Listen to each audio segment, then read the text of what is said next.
In today's video, I am going to show you how to create unlimited Gmail accounts for absolutely free. Therefore, without wasting any of your time, let's jump to the video.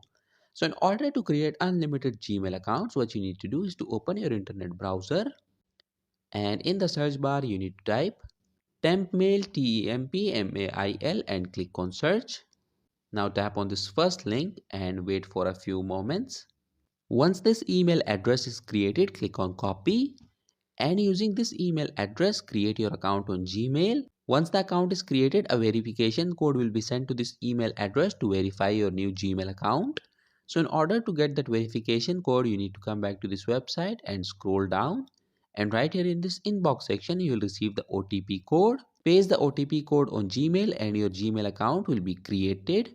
In this way, you can easily create unlimited Gmail accounts for absolutely free. So that was it for this video, and I'll see you guys in the next one. Peace out.